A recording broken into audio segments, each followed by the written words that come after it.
шагаа тоглох уу? Тэгээ алан мэлхий өөрч тоглоё. Би алан мэлхий өөрч мэдэхгүй штэ. Би игүүнээс асууж байна. Алан мэлхий яаж өөрч тоглодог вэ?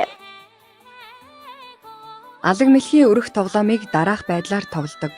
Эхлээд мэлхийний нурууг 6 уйлж 36 шагаагаар бүрдүүлж өрнө. Дараа нь мэлхийний толгой талд 4 шагаанаас бүрдэх 2 нүдийг, хошуу талд нь 3 шагаанаас бүрдэх 1 хошууг өрнө. Мэлхийний 4 шилбэнд тус бүр 4 шагаа буюу нийт 16 шагаа өрнө. Тоглогчид ээлжлэн шоогоо хаяж гарсан нүхний тоогоор мэлхийн биеийн хэсгүүдийг авна. Жишээлбэл нэг нүхтэй шоо буувал толгой, 2 нүхтэй шоо буувал нүд гэх мэт. Ингэж цааш үргэлжлүүлэн мэлхийний биеийн бүх шагааг авч дуусгад хэн олон шагаа цуглуулсан тоглогч хожно. Сав шиндээ сайхан шинжээрээ